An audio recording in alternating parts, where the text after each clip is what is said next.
All right. Hello and welcome. My name is JodieLynn Craven, founder of Abundance Consciousness, and this is my dear friend, Heather Marie. Hi, I'm Heather Marie, founder of Soulgate. Welcome to Channel Squared, where we have extraordinary conversations about everyday life topics.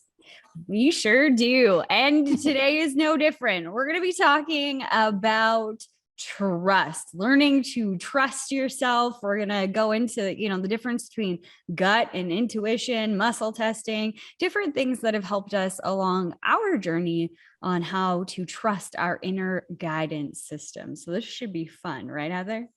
Totally. Totally. Okay. Where should we start? Oh. Well, I think the first place to start is to talk about why we don't trust. Ooh, yeah. Because I think that sometimes we don't trust because we feel like this can't possibly be right, or my brain hasn't worked it out for itself, so therefore that information must be wrong. Or, can I trust this idea or whatever information because I was taught that I can't believe that, or I can't trust that, or something like that. You know what I mean? We're conditioned oftentimes in our childhood to distrust strangers, to distrust receiving food that is suspect, to just distrust in general. That safety in the format of safety, we cannot trust anything. And and it's kind of a disservice, really. I mean, I am not saying, don't teach your kids to, don't trust strangers. Okay. Like, for any of the kids that are watching, be very suspect of people that you don't know. What I'm saying is that, it's a disservice in the sense that, what if we explored it before we didn't trust it? Well, I think we're also taught in society, like seeing is believing from a very young age. And that's kind of how we learn. We touch things, we listen, we start to develop those senses. We taste things. Like, I'm sure everybody here, when they were a child, they put dirt in their mouth because they want to see how it tastes. I did. Right? Me too.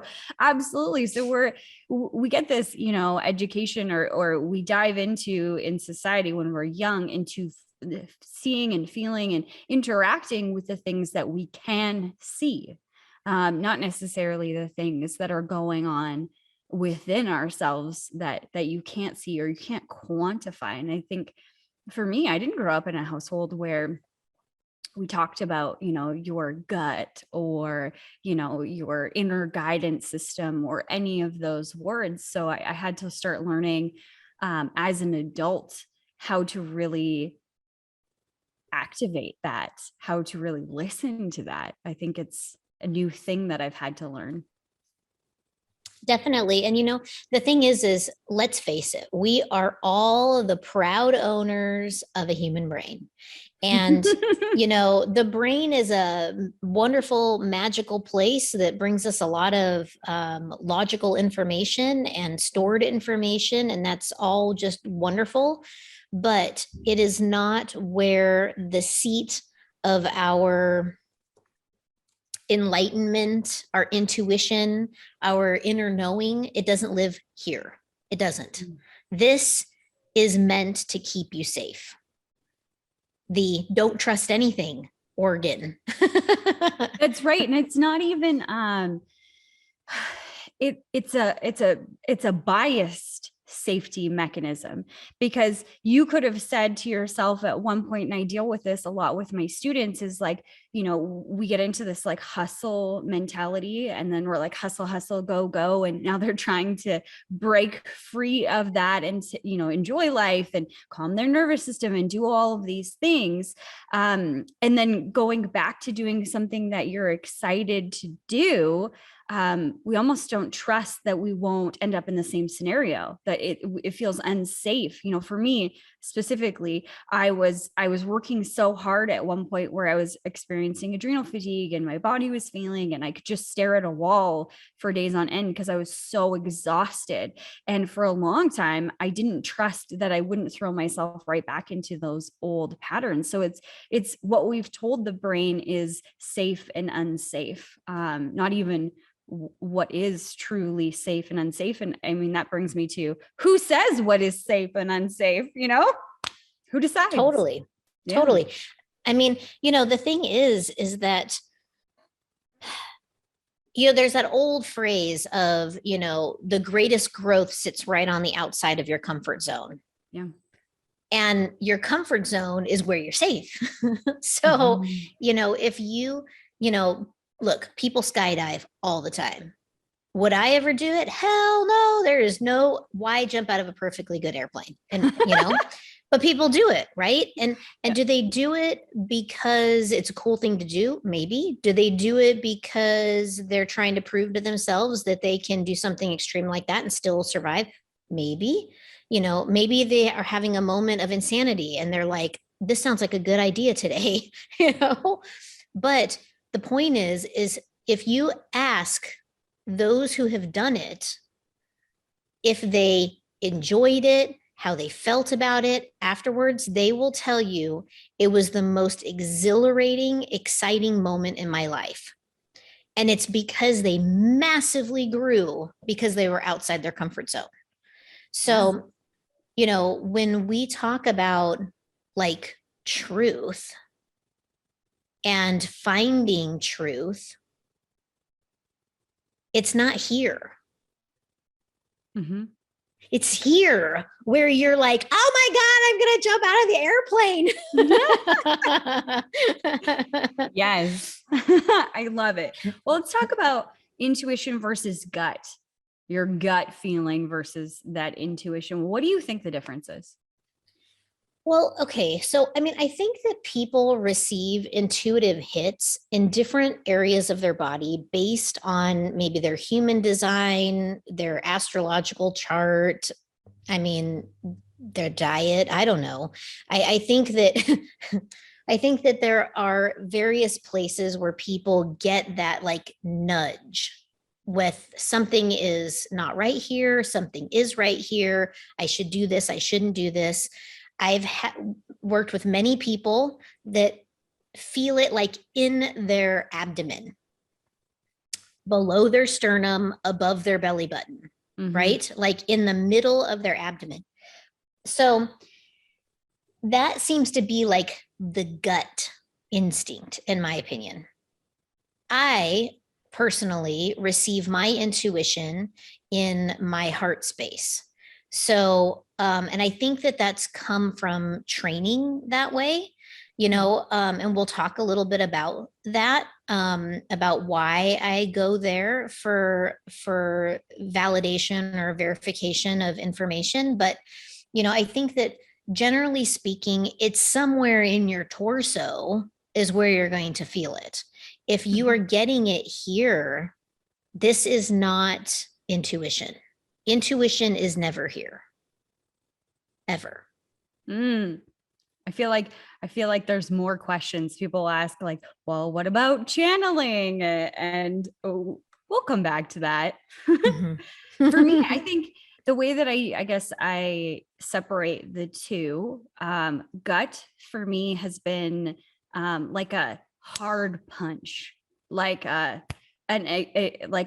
a response now, like danger, warning bells, get out, run, like whatever. And that has happened to me. And intuition for me is more of like a sense that something is going on beyond what I'm seeing. Something isn't matching. And for me, I think we can dive into like how we learned how to distinguish the two. if you're ready for Sure. that. Yeah. Yeah, let's do it. For me, I didn't realize that I was doing these things, but I would intuitively do it with horses. I'm 5'1.5", and I have, yeah, and I have always been small, and I used to race horses as a hobby, and that was fun and super dangerous, like jumping out of a plane. I was an adrenaline junkie. Love horses. And this weekend, in fact, I was teaching my niece how to be around a horse. And I was telling her, you can feel into it and feel what move they're going to make next, whether they feel comfortable, whether they feel uncomfortable, whether they're on edge, whether they're going to jump. Like, you can intuitively feel what's happening while you're looking at the space around you. And I've read countless books that talk about horses and how they have giant guts. And in our guts, we have these receptor sites for these emotions. So it's not that horses actually can smell fear. What it is they have these giant receptor sites within their gut, and we have them too, where they feel the picture does not match the feeling that they're getting. And if you walked up to them and you were pissed off or whatever, you're going to have a better response from them, albeit not a great response, but a better response from them than trying to hide that. Because when you're trying to hide it, they can see that the two pictures, what they feel and what you look like, do not match. And that's a red flag for them. So they'll immediately, rear back or do whatever. So I started to learn just intuitively working with horses. And I mean, I wasn't perfect at it. I'm still not perfect at it with myself, but just feeling into other people, other beings. And then I started to do it with humans. What does that feel like? What do they feel like? Even when I'm not even with them, what do they feel like? What's going on there? Someone pops into my brain, I feel into them. Yeah. How about you, Heather? I mean, I think that, first of all, that's totally amazing. I had no idea about that with horses. Like, it's always such a fantastic learning experience just talking to you in your life. But, I think that, I digress. Like, that just totally took me off on a La La Land. That's so amazing. I just can't believe that such magnificent creatures are so sensitive to energy. So that was super cool. Thank you for sharing. Oh my gosh. Wait, just on that note, because I am a freak for horses. I love horses. I think they're so majestic and beautiful, and they've taught me so many things in my life. Also, keep your toes in so they don't step on you, and how to like push your own weight around when you're 5'1". I can move those beasts at 1,000 pounds. It's okay. But, I've read these books about where they will speak to each other energetically and heal one another in like a pack environment. We as humans are incredible, and the animals that surround us on this planet are equally incredible in what they can do and what we have inside of us as guidance systems. I just got really excited. Sorry. I think we should have a whole thing about horses. Like, we should do an episode about horses. I mean, I know we're in the middle of an episode right now. Sorry, everybody, but this is just so fascinating. Okay. Anyway, back to the question at hand. The question was, what was the question? We were just talking about how we started to learn about intuition versus gut. Oh, right. I mean, I think that for me, personally, intuition has always been more than like gut instinct. Yeah. It's, I think that people tend to kind of go one way or another. It's interesting because Scott had said something here in the comment. He said, in your head would be ego with a question mark, right? Yeah. And I think that is a really important thing to bring up, that, people think here that they are making the right choice because they're thinking it logically through, or they're kind of like letting their ego, like Scott says, kind of drive the car and make the decision, whereas intuition is kind of like a knowing, you just know if that's going to be right or not. And I think gut, you actually get kind of like almost like a visceral reaction in your abdomen region somewhere that it could be like, oh, that's not for me. I feel like I'm going to vomit or, poop or whatever. Right. Yeah. And where, yes could be butterflies or exciting or, even anxiety sometimes. So I think that gut versus intuition is, if I had to like sum it up based on my experience, would be gut is a physical representation of the intuitive nudge. Are you physically feeling something in your belly telling you one way or another? Yeah. Or is it something that you're like, I feel like, maybe I shouldn't do that, and you're kind of getting like just more of like an intuitive hit where it's just a knowing, I think. Yeah, I completely agree. And I feel like the knowing is a little bit softer and maybe more subtle. And I didn't notice it until I started asking for it, asking and paying attention to it. Like how am I reading the situation? And literally sitting in front of somebody, I would try and get a picture of what's going on that they're not showing me, and just playing with it. Like, what can I feel intuitively from them that they're not showing me at this time? Especially if I felt that gut, visceral response of like, something's not right here.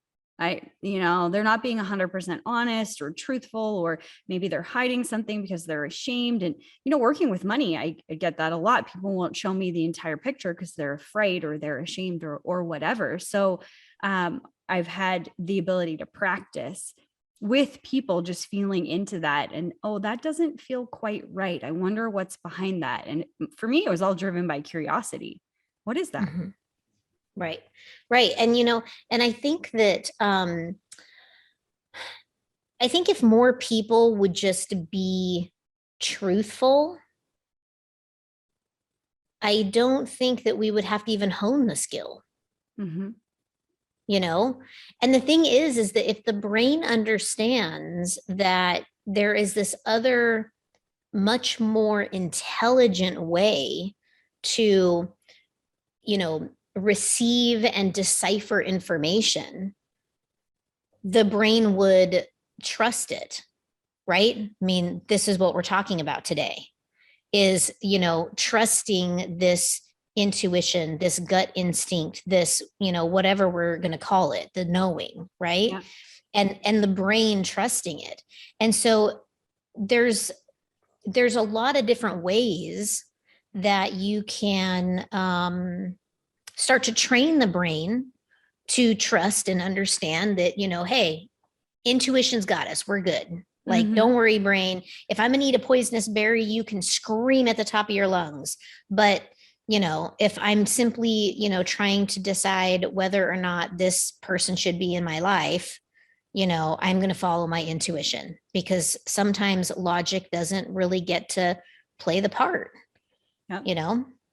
That's right. And sometimes, for me anyway, my intuition has bucked my logic. Logically, totally. This should make sense, but it doesn't feel right. But how did you yourself start practicing this intuition? Did you use muscle testing? Like, what was the first steps for you? I mean, I think I just kind of dawdled along a lot of my life with it. Like, I just kind of went with it. But when I started really becoming like hyper aware of it and really wanting to fully embody the being that is intuitive, the way that I did it was I did the like the human pendulum type of test, where you stand there with your feet together and, your arms are crossed and you're just standing straight and you're like, okay, show me yes and show me no. And you would lean one way or another. And then you would be like, okay, intuition, show me yes and show me no. And then you'd be like, what about this? Yes or no? What about this? Yes or no? And it's like I would feel into it first. Like, what does my intuition feel like it is? Do I feel intuitively that it's yes or no? And then I would ask, okay, intuition, yes or no. And it was like I was getting the same responses. Um, and that helped this monkey mind get online with it too. That was Yeah. probably one of the first ways that I started, just running intuition drills, I guess, Yeah. if you're going to call it anything. I love that you called it that. I think that's amazing because I think it is a practice. It's a drill. Like it's understanding how you operate and how to become in alignment with that part of you. I used to do that in the grocery store. Do I want to eat this? Like, does my body want and need this? And I would like hold a melon or a cucumber and just do that with every single thing that I picked up in the grocery store. I don't do that anymore, but that's where I started because I wasn't attached to the outcome. I wasn't attached to like, can I have maybe the ice cream or something? I don't know, like a drumstick. Oh, I get so excited.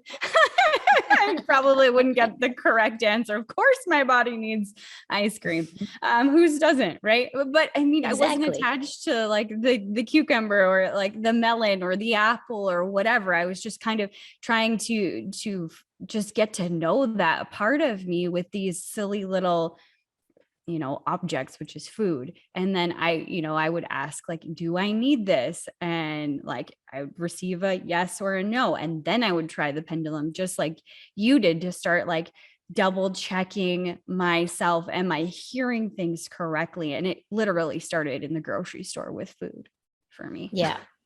I mean, and that's a really great place to do it, because, you know, so many of us, I think, struggle with like, what do I eat? How do I eat? We were talking about this just earlier that, some questions that, we get asked as channels is like, how do you eat? Do you have cocktails? Stuff like that. And ultimately, it just comes down to, do I need this? And then trusting your intuition to make the choice for you, and it needs to be things that you're not attached to the outcome. Like don't go into it with, should I stay with my spouse? Not the right one to ask, at least not in the beginning. Yeah, You you want need to to ask get to things. that level before you'll even trust. Because even if you got the right answer, if you heard what your intuition is trying to tell you, if you're super attached to it and you haven't practiced this, you haven't gotten used to using this as a tool, you're not going to believe it. Yeah, right. Right. No way. Right. you know Exactly. And the thing is you can also end up with distortion, if you're not ready for that type of exercise, you know, give it some time because, you know, intuition and really like leaning into intuition and allowing intuition to guide you in your life, that really does take practice. Even people who have been so, in touch with their intuition all their lives, they still have to practice trusting their intuition. One of the exercises that I think is a really good way to figure out whether or not you intuitively need something or whether or not you intuitively know it to be true is to bring it to your heart space. So I'm talking about the place in between your breast. So ladies, between your boobs, guys, that sternum bone between your big bad pecs, that space is where you would be feeling it. So, if you have a thought or an idea and you're like, oh, I just don't know, think about the thought, visualize it coming down into your heart space, and then feel with your heart. Like bring the awareness to your heart so that you're feeling with your heart. And then ask, is this true? And you'll get a yes or a no. And the thing that's so beautiful about your heart is it will never lie. Yep. Ever. Such a beautiful place, you know? It is. Have you ever tried to ask a question, Heather, but not received an answer? Oh, yeah. Happens all the time.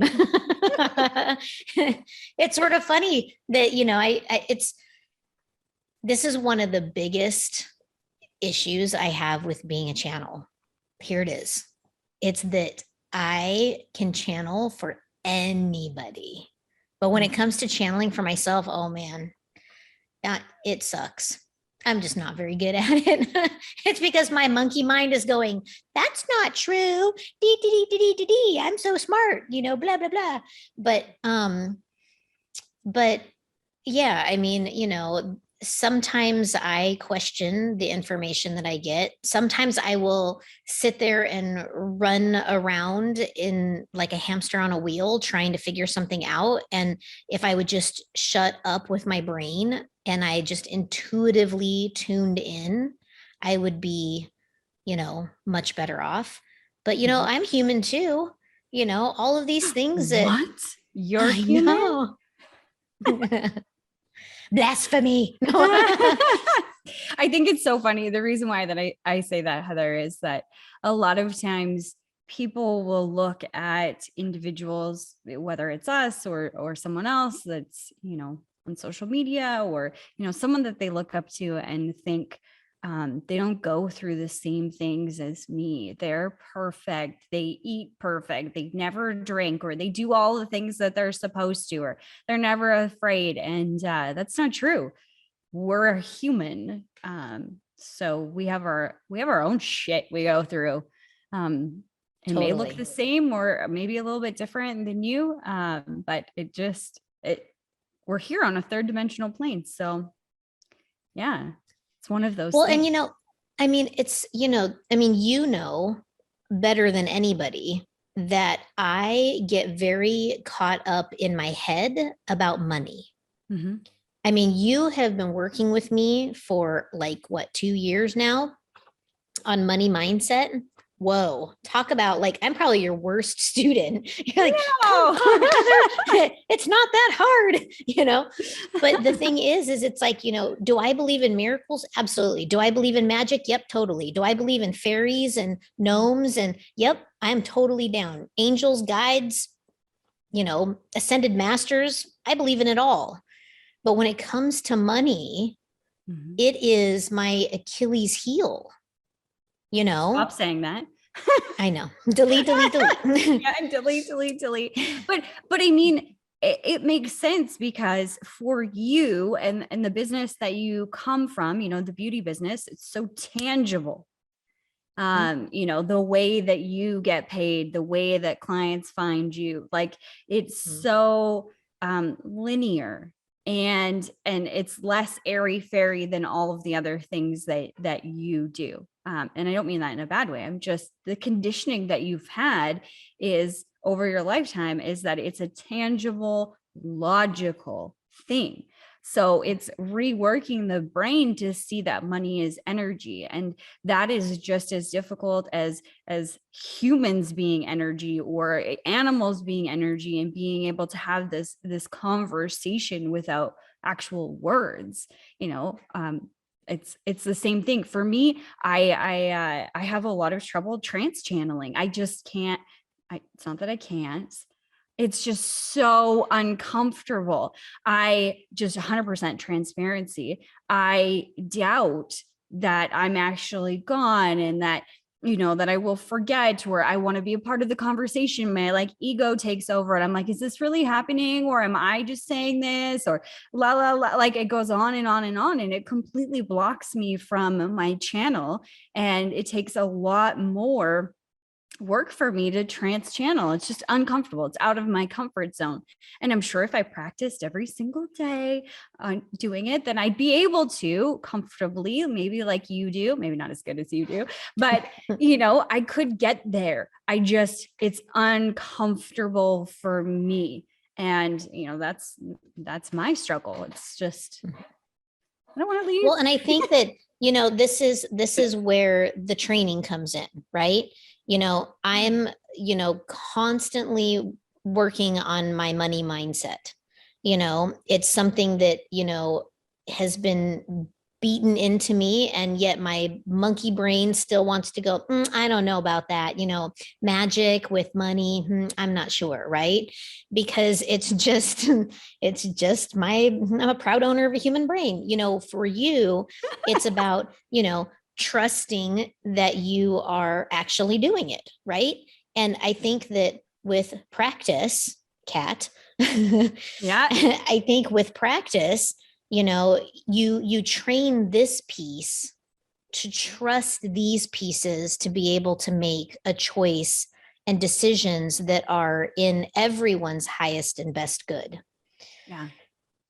So Absolutely. Have you ever played any like games to play with your intuition, to develop your intuition, or like outside of the pendulum test? Have you done anything else? well, it's funny that you ask that, because I do this thing. I do this Ooh. thing. Some people know about it and some people don't, but I I like to find things, Oh you yeah. know?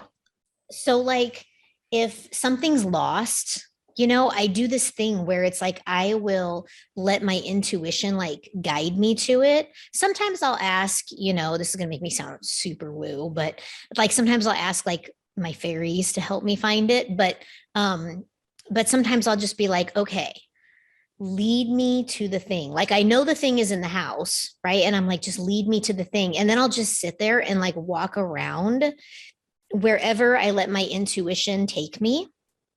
And then, sure enough, within a couple of minutes, I'll usually find the thing. Sometimes I will play the game where, like, I'm like, show me where the thing is. Like, if I don't know if it's in the house, or, like something fell between the seats in the car or whatever. So, that is like a really fun game. You can have like someone you live with, hide something from you, and then you can have your intuition lead you to the thing. So that's a fun game. That sounds Mhm. probably totally lame, but I think it's No, fun. I used to do that, not in finding things, but finding people. In my brokerage business, I was, working on constantly expanding, and until you said this, it just popped in that this is what I was doing. But I would just follow my intuition on where to go next. Am I going to the mall? Am I going to the gas station? Am I talking to that person or whatever? And if it was a yes, I would talk to them. And if it was a no, I'd just walk away, whatever. And I met the most incredible people in the craziest places, just following my intuition. Where should I go? And finding houses, because as a financial advisor before, everything happened with the world, I would go to people's houses. I would rather go to their house than meet at my office, just because I like seeing other people's houses and they're more comfortable and whatever. But 99% of the time, somewhere in there, I could go to your house once and never have to use a map again. I'd just be able to figure it out. And I remember having this feeling of like anxiety a little bit, like, oh, I don't know what their exact address is. And just don't worry about it. You'll just figure it out. And I would just turn right, turn left, turn right, and then end up where I was supposed to be. I think that, something that we're kind of like encroaching on is intuition information versus channeled information. And, Mm-hmm. they can be very similar, in like feeling or like how the information comes in, and so anyone who's ever worked with me knows what a stickler I am for who are you channeling? Like you must know who you're talking to. And so um, I think that by developing this intuitive ability, you're going to feel whoever you're channeling, and you're going to feel whether or not they are good or sinister in nature. You know, are they there to send you on a wild goose chase, or are they there to truly help you, or are they there just to totally like F up your life, right? Mm-hmm. Which would be awful. But, you know, the thing is like, you know, I get questions sometimes about, well, like, how do I know it's my intuition? Or how do I know that I'm channeling? Like, what is the difference? You know, and I think that, you know, when I work with my clients, we determine how they receive their information when they channel. Everybody receives it a little differently.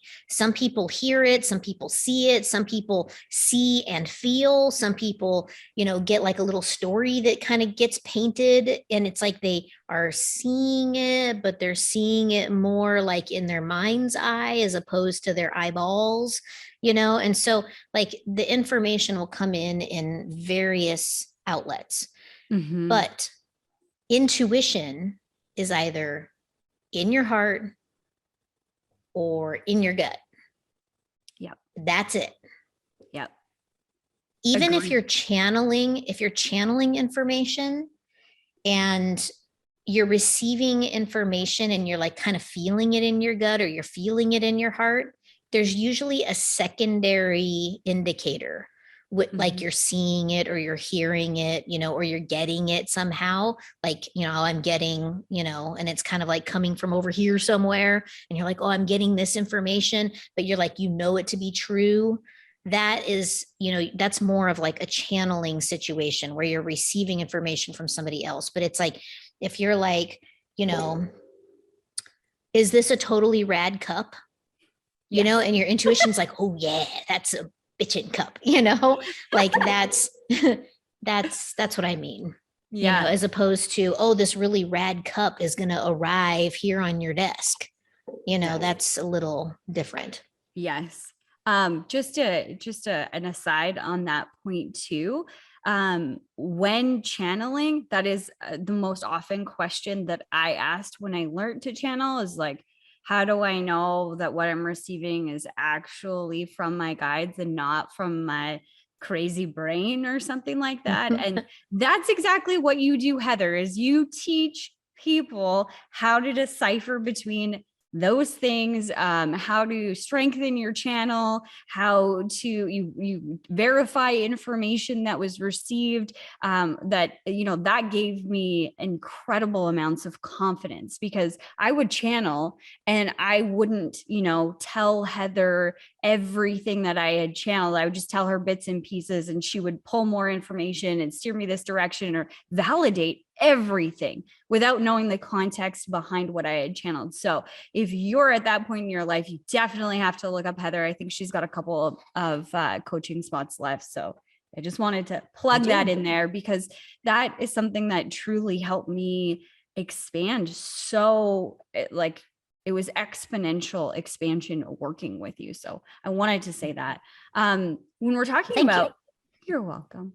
When we're talking about the heart, I also used to play that game too, where I would have a piece of information, whether it was somebody told me something, or I had, you know, researched something or something like that. And I would pull it into my heart, and I would feel it in my heart and feel if it is true or not true or partially true. And I would be able to unravel things from there. And at first it was a little scary for me, because I would learn this big piece of information like corruption around money, or, you know, like something like that, that was like really expansive and really difficult to understand because there's all these things around it. And I would just pull it into my heart. Okay, is that true or is that false? Or is it, you know, distorted in some way? And I couldn't tell you, you know, how I knew that it was false or how that I knew it was true. And my old self would be like trying to find the backup, the documentation that it is true, and, you know, to prove it. And I stopped doing that at some point over the last couple of years. And I started asking people to do it for themselves. You know, put it in your heart. Does it feel true to you? Even when I talk about like my teaching programs, like the programs that I have about money mindset, you know, feel it in your heart. You know the answer, whether this is something that you need or you don't need. And I have no attachment either way, but feel it in your own heart. For me, it feels true. But what about you? You know, I think that's important. Well, yeah. And I mean, I think that was like, that's one of my favorite things about working with you, is that you always ask the question, is that true? Mm-hmm. And I had to go, oh God, here she is again with her truth bomb. Is it true? Yes, it's true. And I'm like, okay, well, maybe it's not true. Hold on a minute. Let me just, and you're like, bring it into your heart, Heather, and see if it's true. And I'm like, okay, you're right. It's not true. Yeah. Magic happens every day. But yeah, I think that, there's so much information and so many wonderful ways to like test and measure whether or not the information you're receiving is true, whether or not it's accurate, if it's even, is it yours? Does it belong to somebody else? Oh, that's an important one. Definitely. Well, I mean, you, especially the empaths that are out there, right? I know that we have, a couple on here right now that are extraordinarily sensitive to other people's information or energy, and so energy, information, it's all the same to me. But, like when you are picking up someone else's energy and it's bothering you, you're like, oh gosh, I just feel so bad. And you have to stop and say, does this belong to me? Yeah. There are times when I want to like kill my husband. Like, yeah. I just am like, look out, dude, because I am going to get you today. And then I have to sit with it for a minute and I'm like, does this even belong to me? Like, is this mine? Like, am I actually mad at him about something? And then I realized, no, this isn't mine. Well, where did this come from?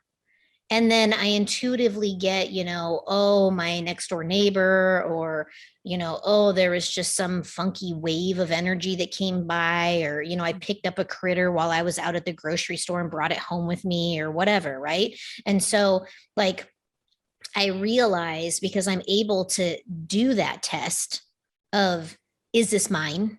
Does this belong to me? Is it true? It allows me to not walk in the door and, poke my husband straight in the eye with a sharp poker. I'm sure he's grateful for it too. A sharp, hot poker. So that's so true. I love that game. I'm super empathic and I didn't know, but I would hold the weight of the world within, and I would try and steal people's energy in terms of when somebody that I cared about was feeling bad, I would try and take it away from them and like, I will hold it for you. I don't want you to be sad anymore, and so I was really like lugged down with everybody else's shit. And two things about that, I had to learn to ask that question, is it mine or is it not mine? And be okay with letting it go. Like, okay, I release this. This is not mine. And not go through the motions like you were talking about, like get the iron out, stick it in the fire, and then go poking people, because it's very convincing that it's yours unless you ask that question. Like it feels like it's yours because it's within your body, and you can run away with it and become enraged and make it bigger and all of these things. So really asking that question, I would notice I would get upset or anxious or, disgruntled with something. And then I would ask, oh, is this mine? Because it would feel a tiny bit off or not like me. And then, oh no, that's not mine. And the second thing about that is, as much as I love and I want people to, have a good experience here on this plane and, in my life and in interactions with me, I have to respect that this is their journey, that they chose to experience these things just like I did. And I would not want somebody to take the learning that I had through those tough moments that I've been through in my life. I wouldn't want someone to take that away from me. So I need to stop taking it from others, or else they're going to continue to go through, like, I'm going to exasperate their cycle of life, that they, the learning that they need to get through. Like, they could have learned this time, but Jodie screwed you and she took it away, so you didn't feel unhappy, and that's a constant reminder that I have in my life, is like, I can't take it away from you. I can't feel responsible for not, pulling you back up, because this is your journey, and this is where you're meant to be right now. That's so important. Well, and I think that, like you're talking about carrying someone else's burden, right? You're Mhm. like, you feel bad, I'm going to take this and carry it on your behalf. And what's really shitty about that is that you're actually not carrying it. You're just now both saddled with it, because they still have it. So you don't That's right. really take it away. And I That's right. think that, oftentimes as, empaths, we have such compassion. And there's a difference between having compassion and carrying the burden. Mhm. You don't have to carry the burden in order to have compassion. That was something that was really hard for me to learn, was compassion didn't equal carrying the burden. And it was very freeing, very liberating when I finally got to the place where I was like, I don't have to carry their burden to have compassion for them. I can still be like, dang, they're in a tough place, and I have such compassion for where they are, and be complete with that. I'm okay with, and it's not feeling sorry for them. It's, boy, they're in a tough place.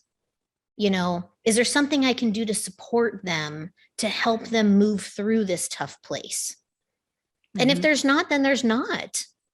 And Mhm. I'm okay with walking away. Yep. It took a long time to get there. But I think that as a population, if we all understood that compassion does not mean carrying the burden, and that you can be compassionate and still walk away, I think that there would be a lot smoother movements through the, the difficult times, the difficult experiences. Oh, I agree. Something that I have also struggled with in this, the society of all the things that we go through, is, recovering A-type personality, recovering workaholic, um, was really learning to retrust myself when it came to work and when it came to rest. And this is a question that I get asked really often, is like, how do you know the difference between, you're being lazy, or you're avoiding, or whatever, or you need rest? Have you struggled with that? Like every day. This is a story. You're speaking my language right now. I mean, I think that that is a really hard one to differentiate, I think. Mhm.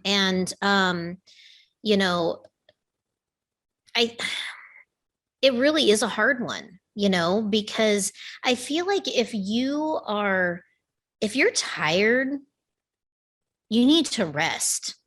And it doesn't mean that you are being lazy. It doesn't mean that you're avoiding. Like if your physical body is like, I just want to be a potato today, you should listen to that. Yeah. And just be a potato. Be a Now potato. if you find that you have more potato days than not potato days, then you may want to look at that too, Mm. because, if you're avoiding something, why? Mhm. Like, why are you avoiding it? Are you avoiding it because you're afraid of what will happen if you do it? That was one of the big things that I dealt with just this year. I avoided stepping away from a former business entity, avoided it. Like I was limping along with a half a leg and only one toe, but I was completely avoiding the topic of releasing it and letting it go, and I had to really ask why. Why are you avoiding it? Why are you avoiding it? And I mean, my God, I beat myself to death about why am I avoiding it? And it ultimately came down to I was afraid. And it wasn't even that I was afraid of, leaving it behind or what that meant about me. I mean, I did it for 25 years. Like I've had a successful career in that particular industry, Yeah. It wasn't any of that fear. When I really got down to it, I was afraid of being successful in something else.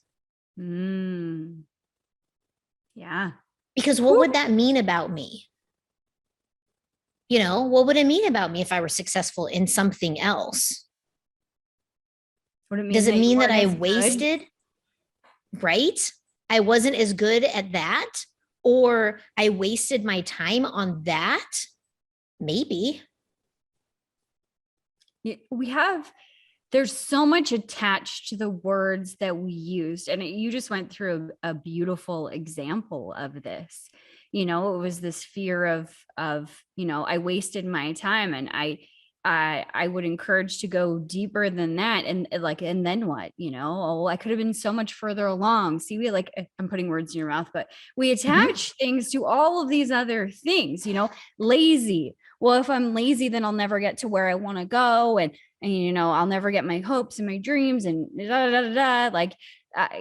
all of these things, and just being mindful of that conversation that's going on. And maybe you weren't ready to deal with that conversation or confront all of those things until this point. And we're not going to know why.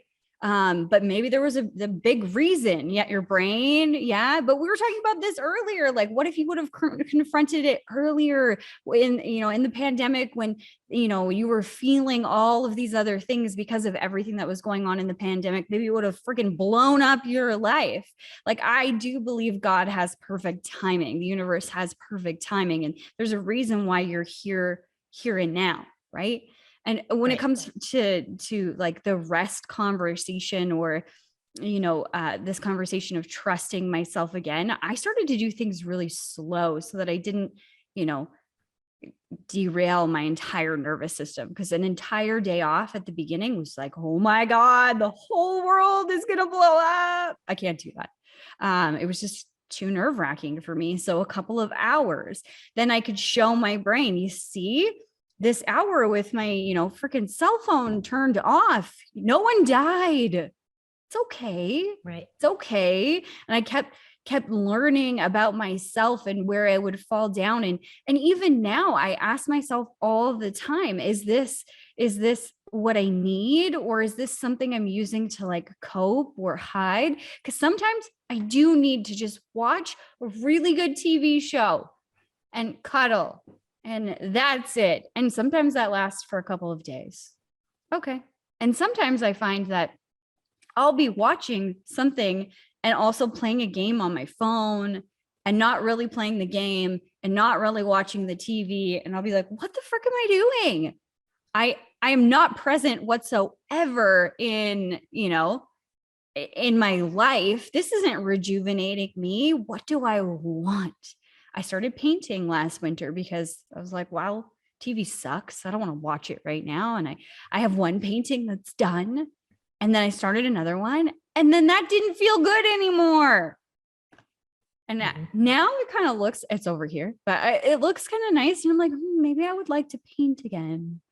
I haven't felt called to go back to it. And that's okay. I found a new show that I like to watch, and whatever. And maybe I'd go outside and play in the snow. I had a snowball fight on Sunday and made a snowman, but I think it's this. Meanwhile, we're roasting here in San Diego. Yes, right. You don't have the snow, but I think that's an important piece of the practice as well, is your evolution. What feels good right now may not feel good tomorrow, or maybe something happens and I had to learn how to give myself space to move through those things, to change and for it to be okay. And to know that even if I had the whole cake, I most likely wasn't going to eat the whole thing. So I could just try, just give myself one piece and not feel bad, and maybe two pieces, but guaranteed by the third day, I'd be sick of the same cake. So I'd want something different. And same with like sitting and watching movies all day. If you had all of the resources at your disposal today, all of the money in the world that you could ever imagine or want for or whatever, you wouldn't spend every single day doing nothing. I believe this in my heart anyway, that humanity wouldn't spend, their time just watching Netflix and chilling all day, every day, 365. Eventually they would come out of the coma and they would be like, what do I want to do? What inspires me? What gets me excited? What fills me up? What gives me this feeling of like, man, this is life. That's what we're here for. And I think we just have to be open to feeling into what that is for us today. And that feeling into what is right for us today is intuition. There we go. Boom. Boom. Boom. We've got 4 minutes left. So if we have any questions on the live stream, pop them in there. This is such a beautiful conversation, I think.